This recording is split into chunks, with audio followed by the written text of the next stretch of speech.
अब चलिए एक नजर the untold stories of Modi पर।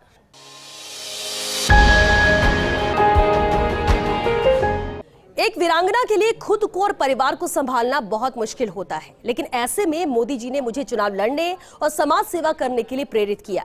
ऐसी ही अनसुनी कहानी बता रही हैं पूर्व सांसद Sudha Yadav. Untold stories of Modi में आप भी सुनिए नरेंद्र मोदी की अनसुनी कहानी सुधा यादव की जुबानी।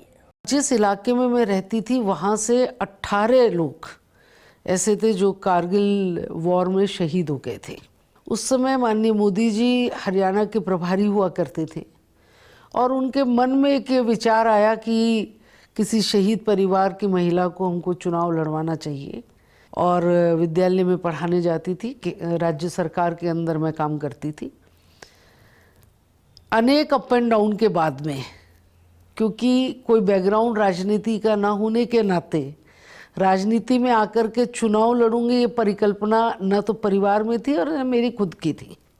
तो हमारे किसान मोर्चा के प्रदेश अध्यक्ष थे, आज वो इस दुनिया में नहीं है, चौधरी ईश्वर सिंह जी। जब मैं इन बातों को स्वीकार नहीं कर रही थी तो उन्होंने मेरे से कहा कि मैं आपको एक नंबर देता हूँ, आप उनसे बात करिए। और उन्होंने मुझे नरेंद्र भाई का नंबर दिया। मैं उस समय ये भी नहीं जानती थी कि राष्ट्रीय संगठन महामंत्री भारतीय जनता पार्टी में क्या होता है। मैंने लैंडलाइन से उनको नंबर मिलाया, वो साथ हरिश्चंद्र माथुर लेन पे रहा करते थे।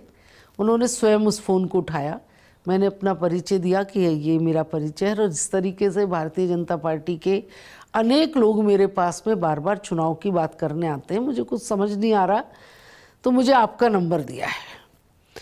उन्होंने कहा सुधा जी देखिए, जीवन में आपके बदलाव आया है, पति ने शहादत दी है, अब आप समाज सेवा के लिए बाहर आए। कहा मैं तो राजनीति जानती नहीं, ना मुझे राजनीति का कुछ लेना देना है। उनका आप हाँ करिए, आपको पार्टी चुनाव लड़वाएगी और निश्चित रूप से आप समाज सेवा का काम करें। तो मैंने उनको अगले दिन फ़ोन करके ये कहा कि भाई मेरा मन रहा है कि चलिए मैं नौकरी को छोड़ करके, और जैसा आपने कहा है समाज सेवा में बाहर आने के लिए परिवार की भी सहमति हो रही है और मैं बाहर आऊँगी। लेकिन मुझे कुछ लोगों ने, पार्टी के कुछ लोगों ने ऐसा कहा है कि भाई चुनाव के अंदर तो बहुत अधिक पैसा लगता है और मेरे पास तो पैसा है नहीं, सर्विस क्लास आदमी है।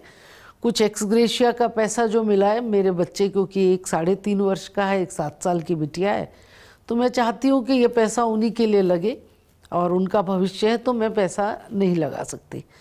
उन्होंने कहा सुधा जी आप हाँ भरिए, आपको संगठन चुनाव लड़ाएगा।